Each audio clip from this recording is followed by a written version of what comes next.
بسم الله الرحمن الرحيم. بسم الله الرحمن الرحيم. ويل لكل همزة لمزة الذي جمع مالا وعدده يحسب أن ماله أخلده كلا لينبذن في الحطمة وما أدراك ما الحطمة نار الله الموقدة التي تطلع على الأفئدة إنها عليهم مؤصدة في عمد ممددة. صدق اللہ العظیم. جی غزالہ. شروع اللہ تعالیٰ کے نام سے جو بہت مہربان اور نہایت رحم کرنے والے ہیں۔ ہلاکت ہے ہر اس شخص کے لیے جو لوگوں کی عیب جوئی کرتا ہے اور غیبت کرنے کا خوگر ہے، جس نے مال جمع کیا اور اسے گن گن کر رکھا۔ وہ گمان کرتا ہے کہ اس کا مال ہمیشہ اس کے پاس رہے گا، ہرگز نہیں، وہ شخص تو چکنا چور کر دینے والی جگہ میں پھینک دیا جائے گا۔ اور تم کیا جانو کہ کیا ہے وہ چکنا چور کر دینے والی جگہ؟ اللہ کی آگ خوب بھڑکائی ہوئی جو دلوں تک پہنچ جائے گی، وہ ان پر ڈھانک کر بند کر دی جائے گی اونچے اونچے ستونوں میں۔ صدق اللہ العظیم۔ جزاکم اللہ خیرا کثیرا. الحمدللہ. سورۃ الحمزہ. پچھلی سورہ میں خسر کا ذکر آیا، سورۃ العصر میں. سورۃ حمزہ میں اس خسر کا خدا نخواستہ اگر وہ خسر ہو، that loss, what can it result in، اس کا انجام کیا ہوگا، اس کی بات کی گئی ہے۔ سورۃ القیامہ کے بعد یہ سورہ نازل ہوئی۔ دیکھیے سورۃ التکاثر میں بات کی گئی کہ ہیومنز کی ڈسٹریکشنز کیا ہیں، how do we get distracted. Then Surah Al-Asr is kind of like a wake-up call and exceptions were talked about کہ یہ exceptions ہیں، ایسے ایسے کرو گے تو لاس سے بچ جاؤ گے۔ یہاں پر بتایا جا رہا ہے کہ اگر لاس سے نہ بچ سکے تو ایونچولی انجام کیا ہونے والا ہے۔ This is the last surah of the Quran، کیونکہ سورہ 114 صورتیں ہیں نا، اور یہ سورہ نمبر 104 ہے، جس میں آخرت کے انجام کا اتنا کلیئرٹی کے ساتھ اور اتنا پاور کے ساتھ ذکر کیا گیا۔ یہ آخری سورہ ہے ان دا آرڈر جس میں ابھی ہمارے سامنے قرآن کا مصحف ہے۔ علماء یہ بھی کہتے ہیں کہ جتنی زیادہ تفصیل سے آگ کا ذکر، ہیل فائر کا ذکر اس سورہ میں کیا گیا ہے، شاید ہی کہیں قرآن پاک میں اتنی زیادہ تفصیل سے بات کی گئی ہو۔ اعوذ باللہ من الشیطان الرجیم، بسم اللہ الرحمن الرحیم۔ ویل، ہلاکت ہے، وہ بھی to those people، destruction۔ ویل کیا چیز ہے؟ It has also been described as a valley in hell۔ تو ویل کے لفظ سے ہی سورت کا آغاز ہو رہا ہے، اور پھر اس کی تفصیل جہاں آپ سورہ اینڈ کرو گے نا، وہاں تفصیل ویل کی بتائی جا رہی ہوگی۔ ویل لکل ہمزۃ لمزہ، ہلاکت ہے ہر بہتان لگانے والے، غیبت کرنے والے کے لیے۔ وہ بھی to every سلینڈرر and back biter. آغاز یہ جو سورہ کا ہو رہا ہے وہ کچھ ایسے گناہوں کے ذکر سے ہو رہا ہے جو کہ اخلاقی گناہ ہوتے ہیں، جو کہ سوشل الز ہیں۔ And sadly I was reading this today and was thinking، اللہ سبحانہ وتعالیٰ کی رحمت سے کئی دفعہ بڑے گناہ چھوٹ جاتے ہیں، اور یہ جنہیں ہم چھوٹے گناہ سمجھ رہے ہوتے ہیں یہ اتنا رگوں میں، نسوں میں، نیچر میں، سوسائٹی میں گھس چکے ہوتے ہیں کہ بہت سارے گناہ بڑے بڑے بھی انسان چھوڑ دیتا ہے جس میں بڑی قربانیاں بھی دینی پڑتی ہیں، لیکن ہمزہ اور لمزہ والا جو گناہ ہے وہ نہیں چھوٹ پاتا۔ ہمزہ ہا میم زا سے مبالغے کا صیغہ ہے which means we are talking in the superlative degree۔ ہمزہ اور لمزہ کو کس طرح سے ایکسپلین کیا گیا ہے؟ ڈفرنٹلی ایکسپلین کیا گیا ہے۔ آنکھوں کے اشاروں سے جب کسی کی طرف بیک بائٹنگ کی جاتی ہے تھرو جیسچرز، دیٹ از ہمزہ، یعنی اشارے کنائے میں کسی کے بارے میں، اس میں طنز بھی شامل ہو جاتا ہے۔ ہمز کے معنی ہوتے ہیں کہ کسی بڑی پوائنٹڈ میٹل چیز سے کچوکے کسی کو دینا۔ آپ سوچیں گے کوئی بیٹھا ہوا ہے اور کوئی نوکیلی چیز کوئی اسے چبھائے جا رہا ہے، ٹھیک ہے، اور اسے تکلیف دیے جا رہا ہے، اور طنز اور تانا بھی آپ غور کرو تو اسی طرح سے کرتے ہیں۔ آپ ڈائریکٹلی کئی دفعہ کوئی آپ کو کوئی بات نہیں کہہ رہا، لیکن وہ طنز یا تانا ایسے کہہ رہا ہے، اس کے بعد وہ کہہ دیتا ہے میں تو مذاق کر رہی ہوں، وہ چیز انسان کو ہرٹ کر جاتی ہے، اسے تکلیف دے جاتی ہے، اور اس میں اس کو کرٹیسائز بھی ایسے کیا جا رہا ہو کہ اس کی برائیوں کو نکالا جا رہا ہو، کھودا جا رہا ہو، چیزوں کے پیچھے پڑ جانا۔ and that is something in particular religious people have to be very very careful about، کیونکہ دین آنے کے ساتھ ہو سکتا ہے بہت سے گناہ اللہ تعالیٰ اپنی رحمت سے ہمارے چھٹوا دیں، اس میں ہوتا ہے کہ پھر دوسروں کے وہ گناہ بہت زیادہ نظر آنا شروع ہو جاتا ہے۔ تو اللہ سبحانہ و تعالیٰ یہاں اس کا ذکر کر رہے ہیں کہ اس طرح کے لوگوں کا انجام کیا ہونے والا ہے، ویل ہے۔ اچھا جی، لمز بھی سملر ہے، لیکن کچھ کا خیال ہے کہ یہ دونوں مختلف ہیں۔ ہمزہ میں اشاروں سے، جیسا کہ میں نے کہا، انسان سامنے ہی ہوتا ہے اور دوسرے کے بارے میں کوئی کامنٹ کر دیتا ہے انڈائریکٹلی، مگر لمزہ میں کیا چیز ہے؟ وہ شخص وہاں پہ موجود نہیں ہے، تو غیبت مراد ہو گئی کہ وہ شخص وہاں پہ موجود نہیں ہے اور اس کے بارے میں بات کی جا رہی ہے۔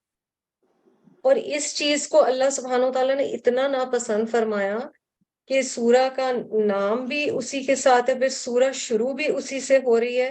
سورۃ الحجرات میں آتا ہے نا لا تلمزوا انفسکم، تو وہاں بھی لام میم زا والا روٹ آیا ہے۔ الذی جمع مالا وعددا، اللہ اکبر، لگ رہا ہے مال کا تو کانسٹنٹ تھیم آج چلے جا رہی ہے۔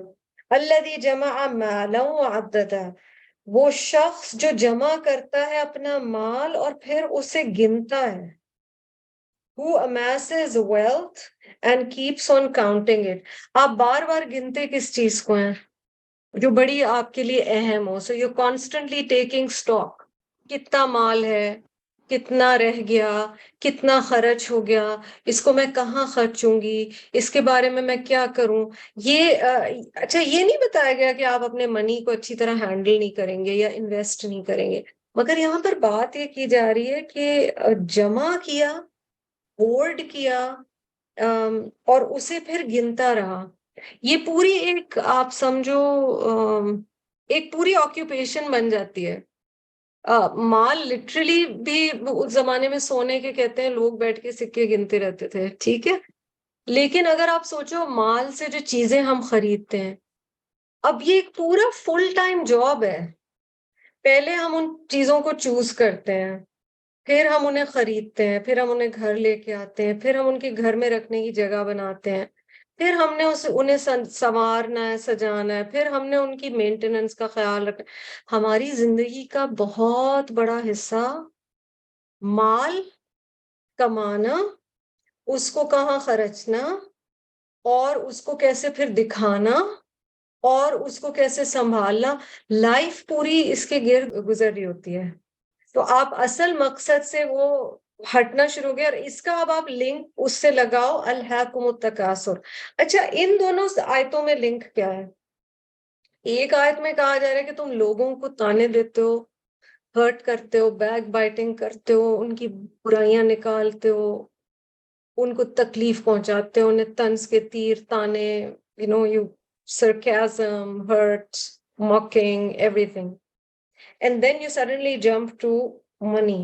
It is because خدا جب حسن دیتا ہے نزاکت آ ہی جاتی ہے نا.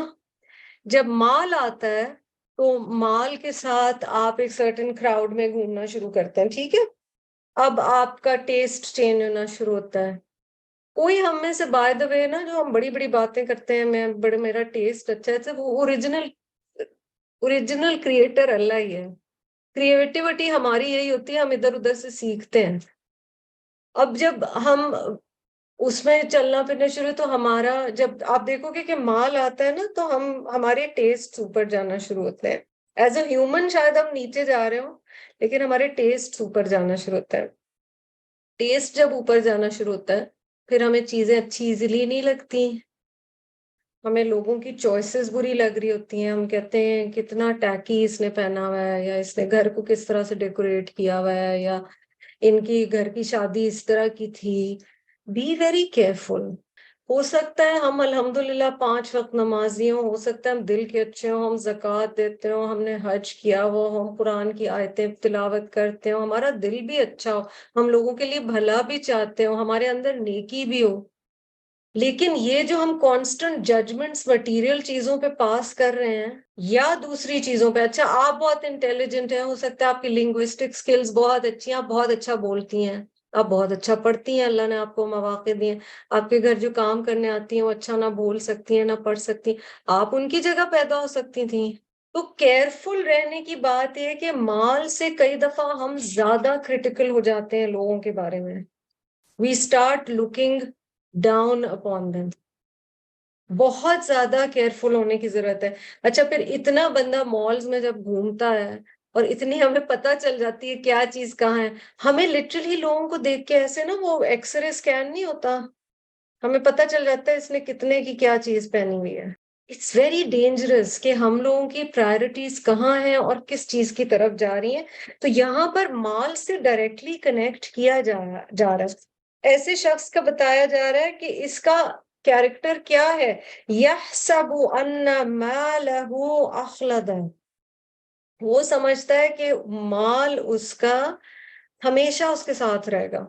اس کی ساری ریلائنس پیسے پہ ہے. پیسہ چلا گیا تو وہ بہت بڑی مشکل میں آ گیا, اگر پیسہ ہے تو وہ ٹھیک ٹھاک ہے. اسے لگتا ہے امورٹیلٹی, رسپیکٹ, یہ سب مال سے آنی ہے.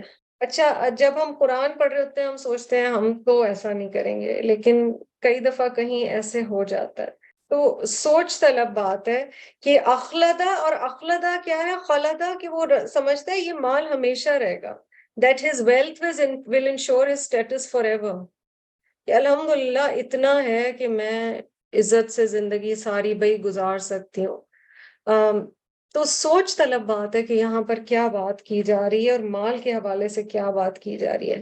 کلا, اب آپ پھر یہ سٹائل دیکھ رہے ہو اس سورہ میں, ہرگز نہیں, نیور, لَيُنبَذَنَّ فِي الْحُطَمَةِ. اب یہاں سے پاورفل لٹرلی پاؤنڈنگ شروع ہوتی ہے اس صورت میں. لَيُنبَذَنَّ, نَبَذَ اس کا روٹ ہے, جب کسی کوڑا چیز کو بندہ پھینک دیتا ہے. When something is useless and you throw it away, that is nabada. So this person who was very rich and اس کا status اتنا زیادہ تھا, اللہ کے نزدیک اس کی اہمیت کیا ہے, because he didn't have respect of other people. He was looking down on other people. اور اس کی ساری source of reliance اللہ تعالیٰ نہیں تھے, اس کی source of reliance مال تھا. So this surah is also talking about materialism. لَيُنبَذَنَّ فِي الْحُطَمَةِ. He will surely be cast into the crushing fire. ختم کر دینے والی جو آگ ہے نا, توڑ پھوڑ کر رکھ دینے والی حطمہ, اس میں اس شخص کو پھینک دیا جائے گا, اور ضرور بضرور پھینک دیا جائے گا. وَمَا أَدْرَاكَ مَا الْحُطَمَةُ. اب اللہ سبحانہ وتعالیٰ ڈیٹیل میں حطمہ بتا رہے ہیں کہ حطمہ ایکچولی چیز کیا ہے. تمہیں کیا پتا کہ حطمہ کیا ہے؟ نار اللہ. میں آپ کو شروع میں ہی کہہ رہی تھی کہ کہا گیا ہے کہ اس سورہ میں جتنا اسٹرانگلی آگ کو ڈسکرائب کیا گیا شاید کسی اور سورہ میں نہیں ڈسکرائب کیا گیا. اس کی ایک وجہ یہ 2 الفاظ ہیں. جب کسی چیز کے لیے کہہ دیا جائے کہ وہ اللہ کی ہے تو اس کا مقام اور اس کی شدت بڑھ جاتی ہے. جب کہا گیا نار اللہ, یعنی اللہ کی آگے اللہ سبحانہ و تعالیٰ is owning this fire. I created it. الموقدہ جو کہ جلائی گئی ہے، کنڈل کی گئی ہے. وقدہ جلانے کو کہتے ہیں نا. تو اللہ سبحانہ و تعالیٰ اس آگ سے ڈرا رہے ہیں. رب کو اتنا زیادہ برا لگا ہے کہ دوسرے انسانوں کو تکلیف پہنچائی جا رہی ہے. تو سوچئے ہمارا behavior with others, how we look down or look up to people or we look at people, how we treat them, how we talk about them. یہ ساری چیزیں اللہ سبحانہ و تعالیٰ جانتے ہیں اور اللہ سبحانہ و تعالیٰ اس کے حساب سے ہی ہمیں جج کر رہے ہوتے ہیں. نار اللہ الموقدہ التي تطلع على الافئدہ. یہ آگ وہ ہے جو کہ چڑھتی ہے دلوں پر. It's such a expressive سورہ. اس میں امیجری اتنی بتائی گئی ہے. The one which will rise right to the hearts. ایک تو آگ ہوتی ہے نا جو باہر سے خدا نہ خواستہ کسی کی سکن پہ آپ پکا رہے ہوتے ہو، کوئی چھیٹا پڑا، کوئی چیزیں، اللہ نہ کرے، سب کو اللہ محفوظ رکھے. ایک ہے اندر کی. تو کئی دفعہ کچھ ایموشنز بھی ایسے ہوتے ہیں کہ بندہ کہتا ہے میں بتا نہیں سکتی میری اس وقت کیفیت کیا ہے، میرے اندر آگ لگی ہوئی ہے. ٹھیک ہے، یہ آپ نے کتنی دفعہ سنا ہوگا. کئی فزیکل بھی ایکسپیرینسز ایسے ہوتے ہیں، ایسیڈیٹی ہے، کوئی اور چیز ہے. You literally sometimes feel your heels burning because of certain illnesses. نظر نہیں آ رہی. اب یہاں رب نے بتایا کیا ہے، یہ آگ کیا صرف سکن کو ڈسٹروائے کر رہی ہے، اتنی زیادہ بندے کو تکلیف ہوگی. And this is relevant to the pain that this person or the hurt this person caused to the other person, جس کے لیے homes اور lumps کیا، اس کے لیے کہا جا رہا ہے کہ دلوں تک یہ آگ پہنچ جائے گی. یہ صرف تمہاری skin تک limited نہیں ہوگی. So yes, there are metaphors and there is physically وہ punishment بھی بتائی جا رہی ہے. إِنَّهَا عَلَيْهِمْ مُؤْصَدَةٌ.